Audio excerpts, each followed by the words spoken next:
Well, hello, everyone, and welcome again to the Darren Newman Dialogues. It's a great opportunity to be with you today. We really count it a real blessing and a privilege to come your way again for those of you that are watching or those of you that are listening by podcast.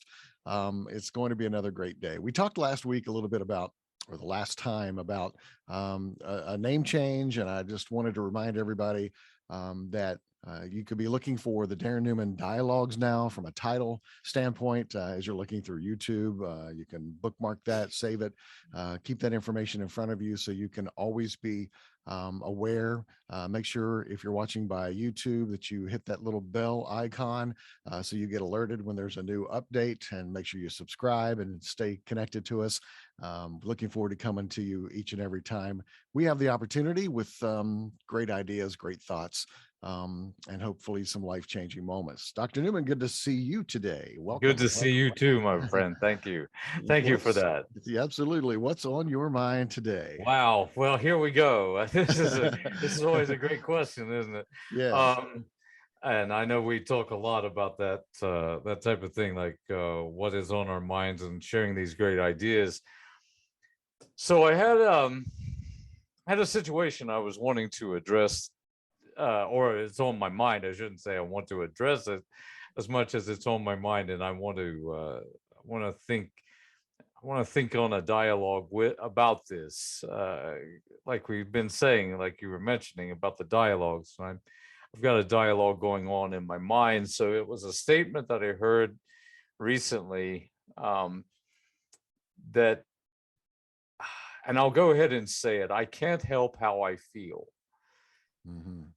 Can't help how I feel. Now, I know that that's said often, and I'm not really wanting to pick on that statement at all, but it got me thinking about something. Because as I unpacked that statement, which all of a sudden it sounded sort of just kind of bland. You know, I've heard it so much, and I've seen it in texts. I've read about it. But it brought it to the forefront of my mind. I started dealing with a deep truth that I've always held, and it goes something like this: that if feeling is all we have, then where does reason and sense and the idea of good thinking come in there? Now, the first thought that somebody might say, well, I'm not sure, but I have to go with my feeling. But if in the course of thought, that if you really take a deep look at it, there's been a long standing debate in spirituality and in philosophy and in a lot of places where you see something else going on. The feeling certainly is there. I mean, you've got a certain feeling about things. You've got a certain way of looking at things, but at the same token, there is thought, reason, sensibility. Not sensibility as in the senses, but something that, well, quote, makes sense, right? So this sprung up in my mind, and I got thinking about a lot of things. So there was this story I heard, and it was really interesting. It was about a man who he had an operation. It was a very serious operation upon it was a brain from something was taking place in the brain that they needed to operate. He had to have brain surgery.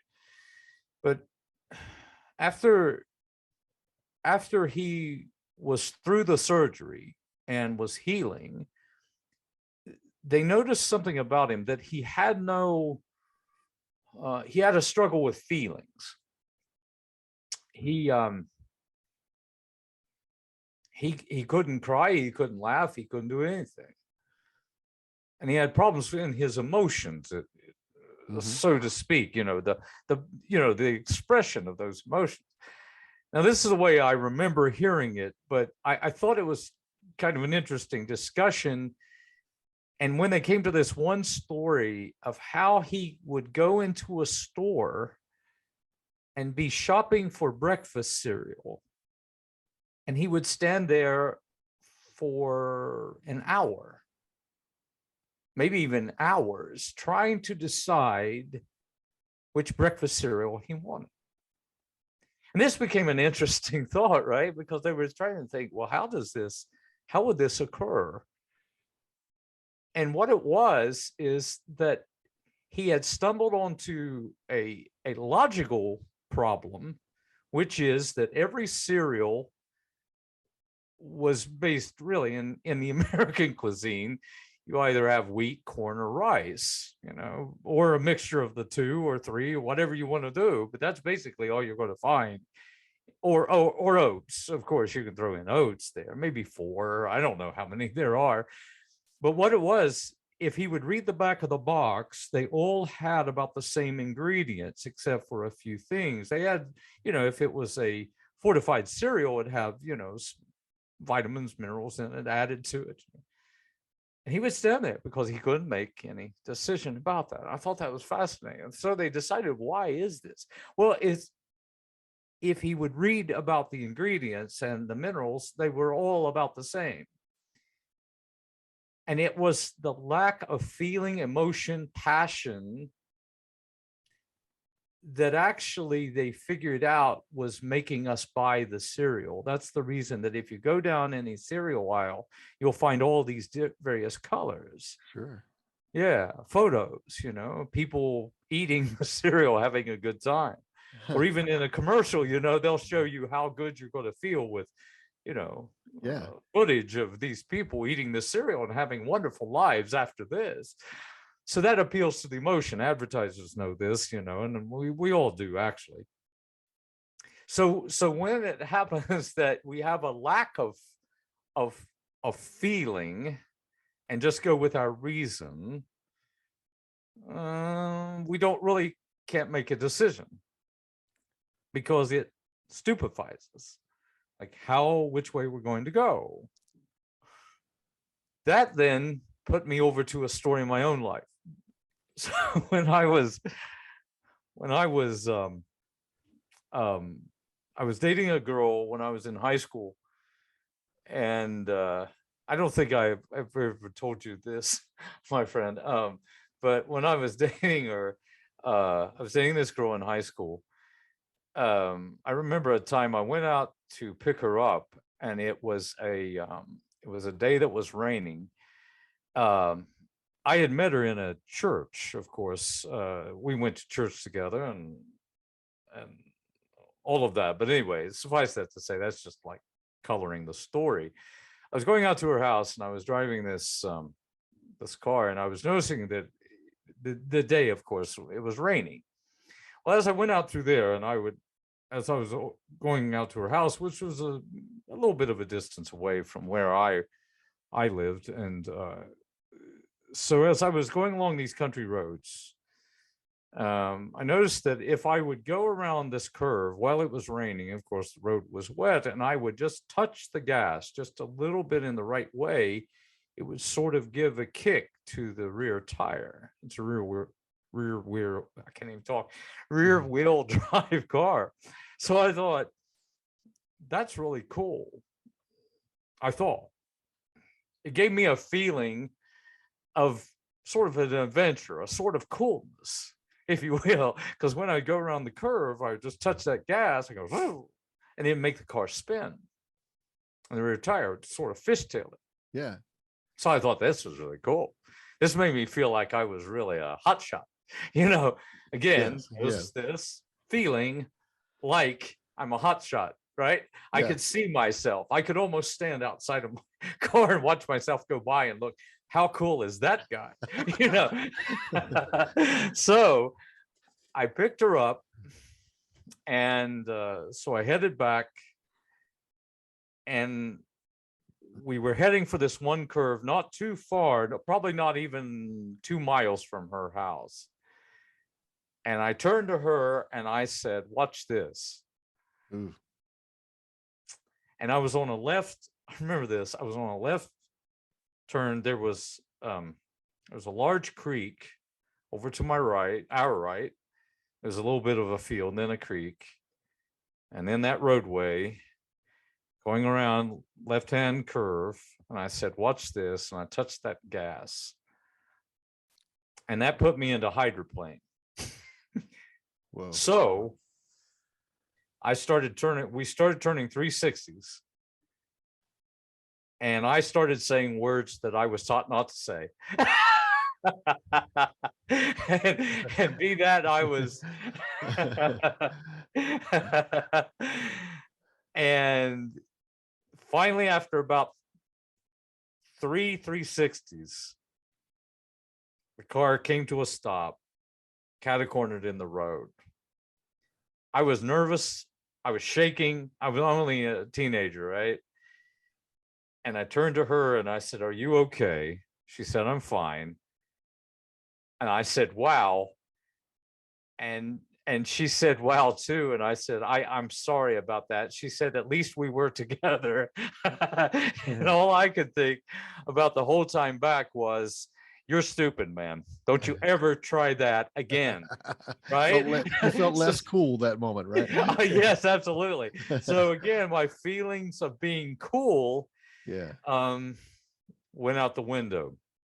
So if anybody knows me, and don't report this to anybody, but that's what happened. So we live to tell about it. So I'm a lot better driver now. And every time that I get on, I wouldn't say every time, but often I'll think about when I go around on a wet roadway, I thought, be careful if I'm Yeah. on a rear wheel drive car, which I'm driving. So again, that's where feeling cool gets you to be stupid. Mm-hmm. Now, here we go. Mm. This is what I'm thinking. On one side, you've got reason alone leaves you without anything.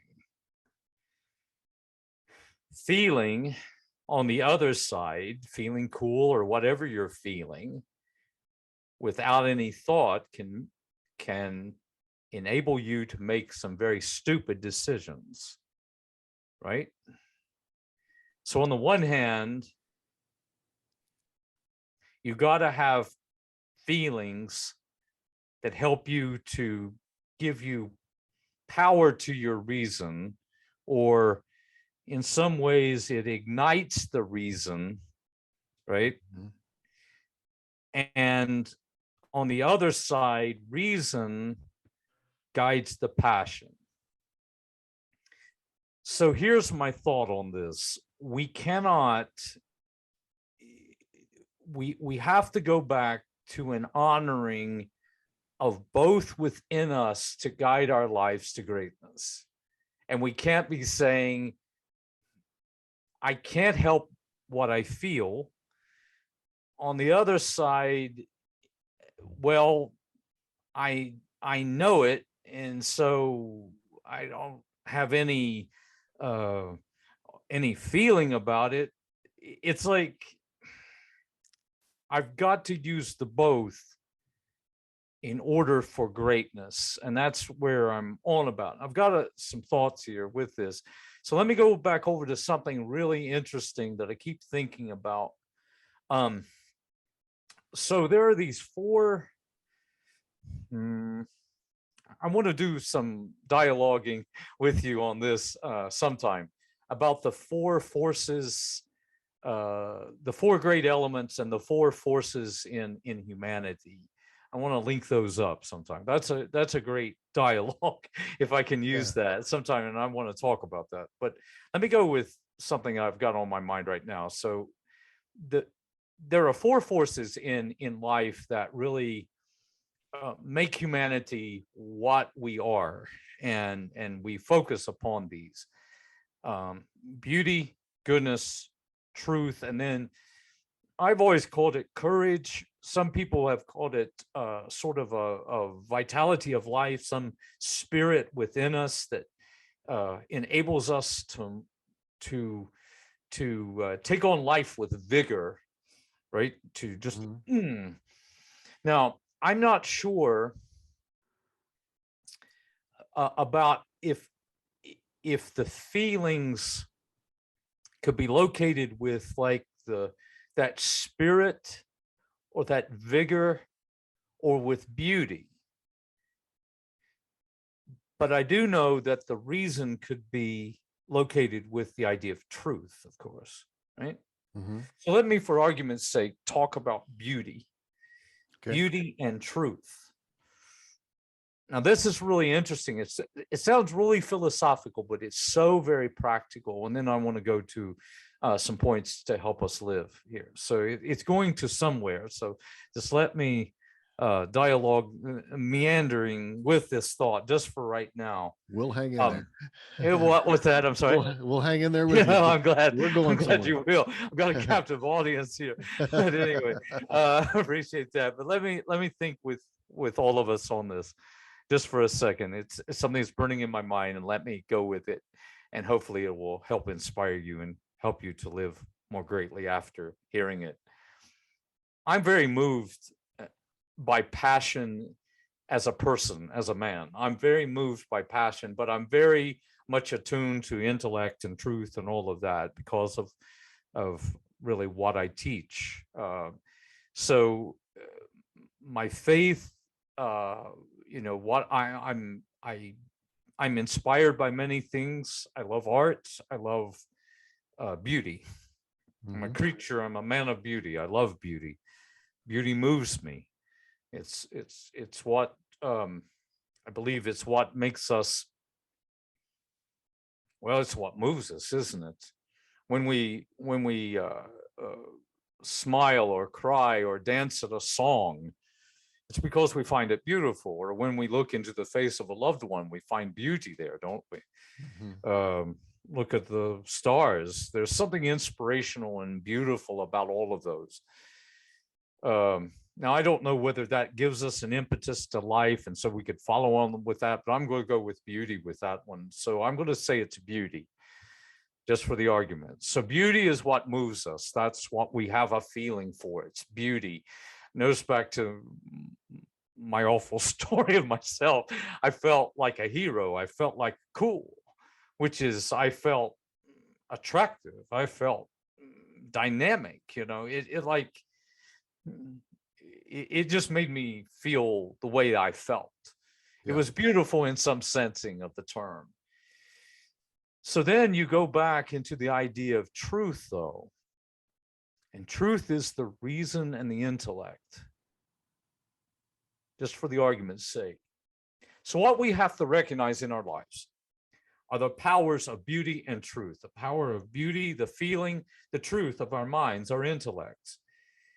And bringing these both together, I keep on hearing John Keats' last line of Ode on a Grecian Urn, that famous poem, wherein he says, beauty is truth, truth, beauty. That is all you know on earth and all you need to know.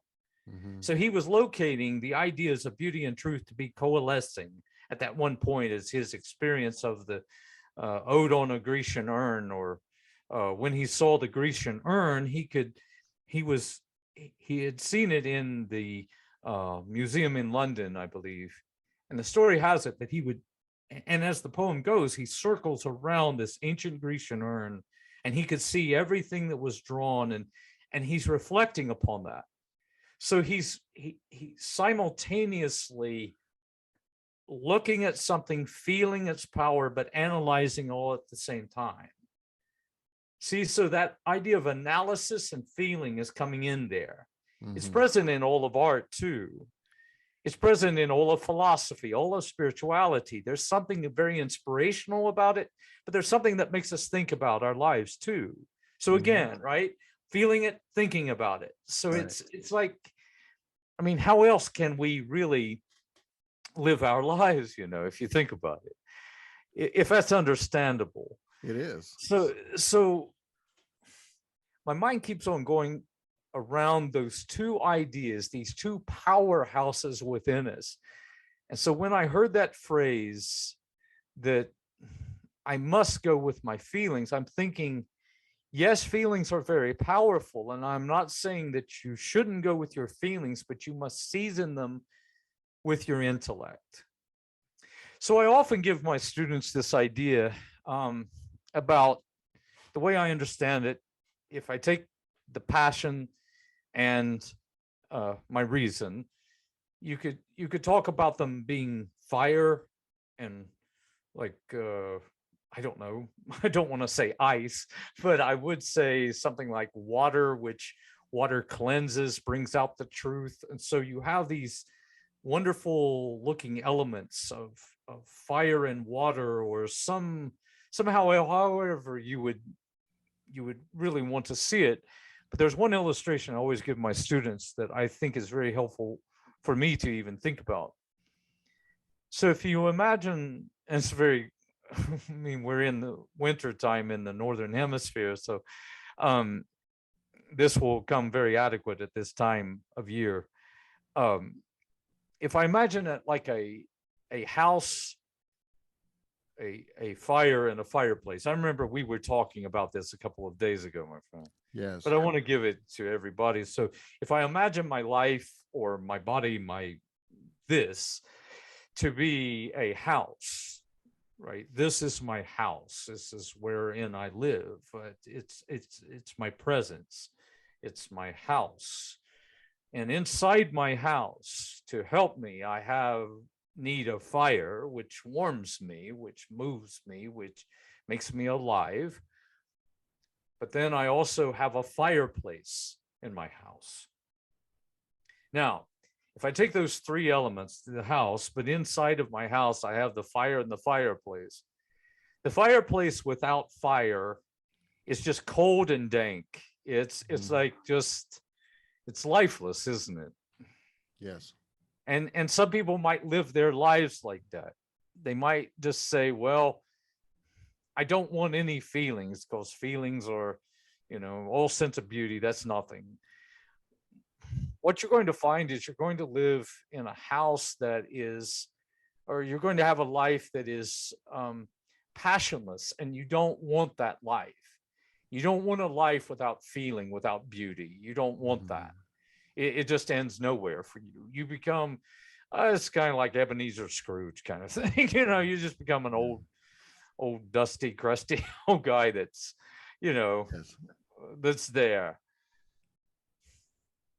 But also you don't want to have a fire without the fireplace. Because if you build that fire in the middle of your house and you have no fireplace, it'll burn your house down. Right? If I build a fire in the middle of the floor, in the middle of my house, everybody would say, you're just plain stupid. But I would say, well, I love how it feels. I love how it looks. They would say, well, you're still stupid. I don't care what your feeling is. And I don't mean that to be so brassy, but if you get a person that is all passion and no thoughts, then we're on a very bad ground. You're going to burn your house down, my friend. Yeah. Because you're just going to be going along with all this feeling, and you're going to be, I don't know, it won't end well. Yeah. Trust me. And so the philosopher and the theologian in me just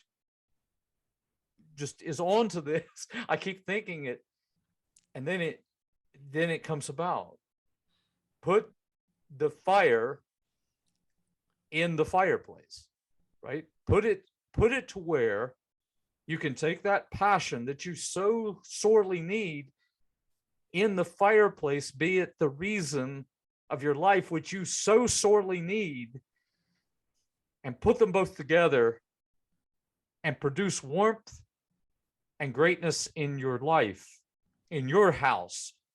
And thus it can be used, it can be governed, and now you've got a place wherein you can live and thrive. Yeah. See that? I do. To me, that is a beautiful way to put that. Yes. Now, let me go. I know if the listeners do is hang on with this. I want to give us with that. Let me share three ways that this really enables us and empowers us.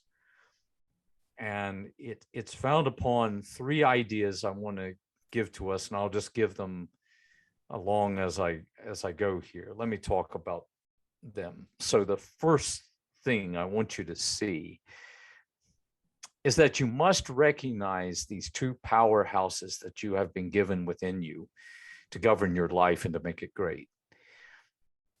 That is the passion within you, as I think it was Hegel, the philosopher, who said, George Wilhelm Friedrich Hegel, who said, nothing great was ever done without passion. I think Hegel was the one who said that. If I've misquoted the author of that, that's fine. I'll take the mistake. But still, whoever said it, Hegel, if I'm right, or someone else, but listen to that. Nothing great was ever done without passion. But it was said by a philosopher who is all about truth. Mm-hmm. See, so you have to see the context.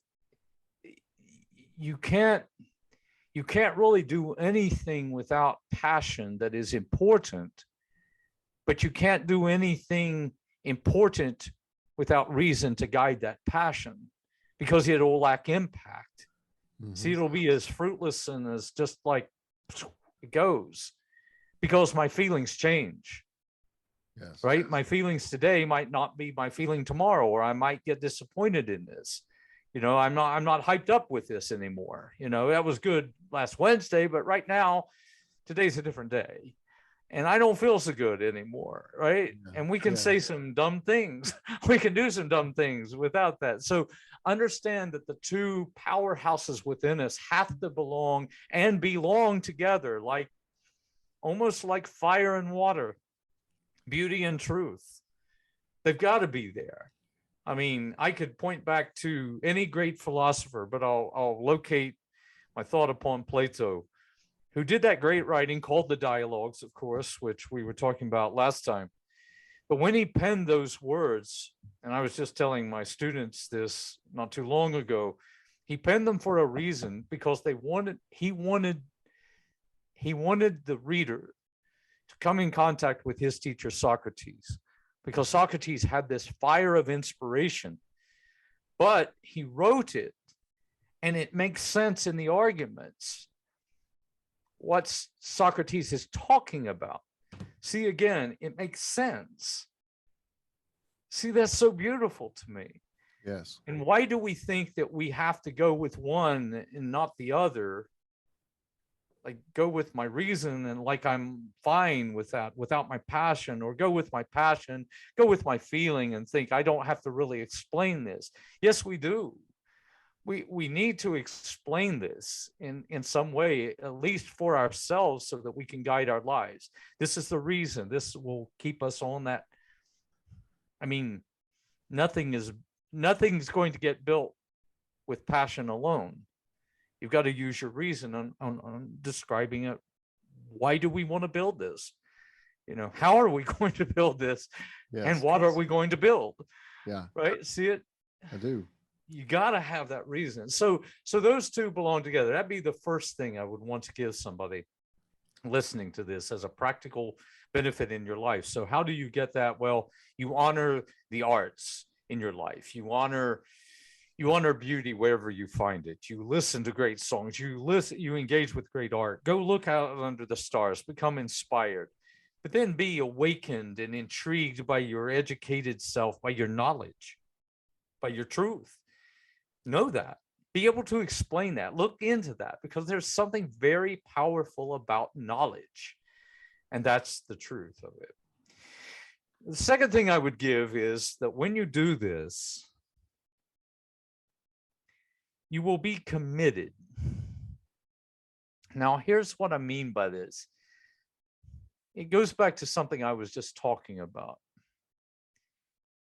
If I go with something about the reason and don't have my passion there, then what's happening is that I have a sensing of it makes sense, but I'm not necessarily committed to it, because that's the role in part of my passion. I'm committed to my calling, and I have to figure this out. But if I don't feel my calling, I won't move on it. See, that's passion. Mhm. If that makes any sense, Yeah. it's a commitment. Commitment. You have to be committed. And like, for example, if it feels good, but I don't have a plan, Yeah. we need commitment in life. Yes. I think it's part of conviction, isn't it? It's It part is. of, I'm committed to you as my friend. I'm committed to you as my loved one. I'm committed to this calling. I'm committed to what I can contribute to the world. I'm committed to what my purpose is. I'm committed to it. It Right. is So the I commit myself. yeah, it is the why of what you want to accomplish in life. Yes. Yes. It's that commitment. But that commitment has to make sense, but you have to have fire with it to even get you to move. I mean, Right. you got to feel something, Right. you just can't say, Yes. well, I want to help change the world. I mean, how good does that sound? Right. But if I Right. want to help change the world, but they'll say, well, how do you? Well, I want to do this, right? I Yeah. mean, it all fits when you start to think about it. And it might, I'm back to this great quote, this great thought by a philosopher who was doing some teaching one time, and he I think I know who this is, but I don't want to make another mistake. But I'll just give you the quote. The philosopher wrote it up on a board. He wrote something, and he turned to his students. He said, "Write this down. Write this down." And so he's just writing away on the board. And then he spins around. He said, erase it, erase it, erase it out, tear it out, And he said, had that been truth, you wouldn't need to write that down. You would just remember it. Right. Mm-hmm. So with that, I'm not saying anything astounding with this, I don't think. But I think it helps us to remind ourselves those two powerful forces within you gives you commitment. It enables you, empowers you to be committed. So whenever you're looking at your calling and you're trying to discover your calling, don't shortchange either side of that, and you will find your calling. I know that from my own life, in my calling to ministry, and then in my calling to teach, and both prongs are coming out there. I mean, the theologian in me who feels that inspiration and faith is a large part of a large part of faith is emotion. I know you're a man of faith too, and a large part of that faith that we share, as men of faith, as people of faith, is an emotive, passionate part. Sure. There's that passion, and there's great beauty in it too. That's inspirational. It's beautiful. Yes. It makes us cry. I Yeah. mean, when we hear something inspirational, it moves us. Sure. But I'm committed to my calling.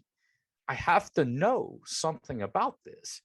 I can't just stand up there with a book or some inspirational thought and say, I'm going to speak to you and I'm going to tell you how it's going to be done, without good, solid knowledge and thought. Yes. So thus, in my own life, that's the reason I've taken the path that I did. And that's what wound me up to, or I wound up in, being in seminary and also doing my PhD in philosophical theology, because this has to make sense. Yes. Now, does that mean that I don't have any inspiration? Of course, I've got inspiration. Of course, I see great beauty in this, 100%. Does that mean then I just forget about knowledge? No, 100% no. Absolutely. I need my education 100% to guide me. Yes. And that's the way we need to have it. So that helps us to be committed to the calling and to understand our own purpose in life. So first is the powerhouse of the both, and then the commitment to your calling. The third one is something very personal. You are responsible for what you do. and what you say and how you live. And if you're not doing rightly. You're responsible for how your feeling is carried out. And how you carry that out, you have to make a decision on. And that decision is your reason, right? Your passion can't make a decision. It needs the reason. But the reason needs a reason to give you guidance. And that's the passion. You see it? Yeah. But you are responsible for what you do. And instead of falling back upon something, well, I thought I felt something, or I thought that was true, or something, whatever you want to revert back to, think about it that I'm going to be responsible for this at the outset, and then you won't have to pick up the pieces later. A great friend of mine who is a counselor said that her estimation of life was that her job would be a lot easier and she would have a lot less clients if the people took responsibility for what they did and what they said. Mm-hmm. And it's called responsibility. And that responsibility is a charge to us to use the passion and our reason with great responsibility, because you are making an impact in the world, and you need to be looking out for those that you love, for those of your family, for those of your life, for your world. Mm-hmm. See it? So take responsibility that you have been given these two powerhouses and you have a great calling. Be responsible, right? Love that. And when you're doing that, that will guide you. That will guide you. Yes. Now, I can't say I've plummeted the depths of this, but that's what I've been thinking about. But I wanted to close just my talking on and on here with a great thought from none other than the great writer Khalil Gibran. And Khalil Gibran, he writes this great book called The Prophet. Now, I'm going to slip on my glasses here to read this one passage, but I think it's so very beautiful to close with, at least my portion here in the dialogue, and then we can offer some thoughts. And he writes this section on none other than really reason and passion. And I'm going to start here above this, but I'm going to this one particular place that fits into our, well, I'll explain this just here in a second. I would have you consider, Gibran writes, your judgment and your appetite, even as you would two loved guests in your house. Now, hang on with this quote before I go on. Your appetite and your judgment, i.e., your passion, your hunger, right? Yep. We hunger for beauty, and your judgment call, your reason. Now listen to this. This is where it gets even more powerful for me. Surely you would not honor one guest above the other, for he who is more mindful of one loses the love and the faith of both. So if you're more mindful of one guest, you're going to lose the faith of the other. So if you lose faith with reason and go after passion, it's not any good. If you lose faith with passion and just go with your reason, that guest will be offended too. They're both in your house. They're both powerhouses in your house. So figure this out. But here's the most important part that I love. He says, among the hills, when you sit in the cool shade of the white poplars, sharing the peace and serenity of distant fields and meadows, then let your heart say in silence, God rests in reason. And when the storm comes and the mighty wind shakes the forest, and thunder and lightning proclaim the majesty of the sky, then let your heart say in awe, God moves in passion. And since you are a breath in God's sphere and a leaf in God's forest, you too should rest in reason and move in passion. Wow. That is genius. Gibran, can't give it up enough for his great writing on that. Absolutely. So that's the thought I've been thinking about, my brother. I think that's incredible. I love the balance of it. And I see that it just makes more sense to me as you talk about this today, about how we go through life as humans. And as we learn more, we make better reasoned choices. As we're younger, it seems like we make a lot of decisions on passion, on feeling. But we'll never mature beyond that if we don't take the knowledge and understanding that we gain over the years and apply that to our passion. Like you say, if we live our lives completely in passion, then we are just stuck, and we'll enjoy beauty, but we'll never move from that Right. to greatness in our lives. Right. And on the other hand, if you just live in the knowledge and the reasoning, why are we doing it? Exactly. What joy comes to our lives? What emotion, there's no great why. So I love the embracing of that. And I had another thought, and this may be, just my connection with you and this broadcast and this mission that you have. But your premise is, the wonder, the wisdom, There and it the is. wild. There it is. And I feel the wonder is that emotion. The Yes, wonder yes. is that joy. Absolutely. The wisdom obviously is the knowledge and the reasoning. There it is. And then that allows us to be safe in the wild, and we have balance in our lives. That just kind of thought, I thought it brought it full circle to us. Or it's the impact in the world, especially of my love of nature and my love of the wild. It always represents my responsibility of that. It's because in that we make our great impact, and when we honor that, we see something very profound within ourselves. Sure. I mean, I've watched hawks fly and play in the sky, almost like just for the sake of being alive, they fly.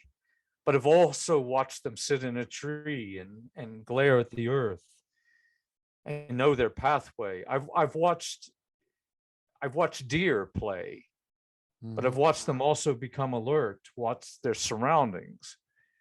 I've watched trees express in the wind almost like a joyous presence of the sun. It's almost dancing in the wind as much as they can. I mean, I know that they're centered upon the earth, but how beautiful is that thought that comes to us from the ancient times, even from the Native American thinkers, the language of the trees. I've heard that also in European thought too, which is a beautiful unifying thought, isn't it, amongst all humans in some generous spirit, the language of the trees. How inspirational of that. But what are the trees teaching? Yeah. What is the wisdom about it? Yeah. And so that is always where, I don't know, I see a greatness in both, in my walks in the woods, in nature, in life. And I appreciate you saying that. Thank you for that. I had a great teacher in my life to tell me one time, when you're getting ready to present something to someone, tell them what you're going to tell them, then tell them what you are going to tell them. you tell them what I'm about to tell you, and then you tell them, and then you tell them what you told them. So I think so that they'll remember what you told them. Exactly. So I think we did a great job at the beginning of this broadcast today, telling our audience what we were about to tell them. And obviously you did an incredible job talking about the content today. Now I'd like to go back and tell them what we told them. Can we talk about how to wrap this up in an application sort of a thought, what we mean by balancing your lives with knowledge, reasoning, and passion. Can you just go one more time? I would say that again on those 3 points that I was raising, but I'll add some tie this around. You have two very powerful forces in your life: this passion and this reason, this movement towards beauty and truth, recognized by so many great thinkers. I think it first begins with that wonderful recognition that you are on a great mission, but you have to understand your powers, and that is beauty and truth. And that will enable you to be committed to a calling that needs both powers for you to understand that in your life. Yeah. So don't be filled up with all the fire, but no place to go with it. And don't be filled up with all of the knowledge, but feel no fire within. And then that enables you or empowers you to be very responsible to your world, because you will contribute something if you play it rightly. Again, recognizing those two powers. If you do, you will have a great life to me. If you're recognizing that you are on, but it's in some senses, just as you're responsible to others and to the world, you're responsible to you. Mm-hmm.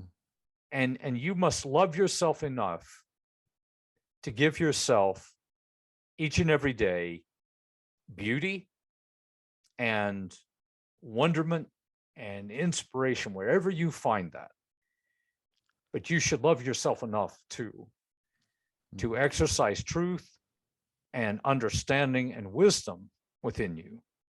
So have a sense of wonder, have a sense of wisdom, and love yourself enough that you're going to cultivate both of these wonderful powers within you and live a great life so that you can make that great contribution that you've been called to make.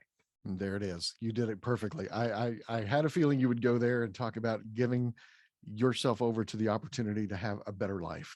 Absolutely. We do all of these things to make our lives richer and better, and that's the passion of this whole mission of yours, is to make people's lives more enriched and more and greater Thank in every you for way. that. Thank Appreciate you. that.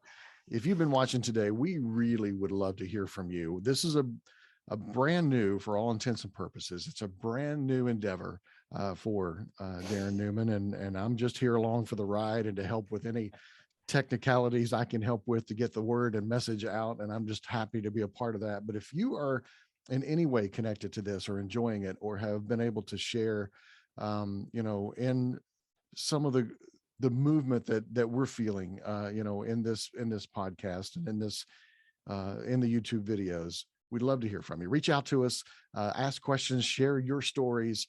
Again, if you're watching on YouTube, which is our primary method at this moment of and medium that we're using to reach out, make sure that you subscribe, make sure you share it, make sure you hit that bell so that you can know when the next broadcast is released, and you'll be able to be a part of that. And we'd love for you to connect with us on our social media and our website. Just be a part of this time together to dialogue, to have great communication one with another. And as Dr. Newman has said many times, just grow and make a better life for ourselves, a more enriching time on this earth. I love that.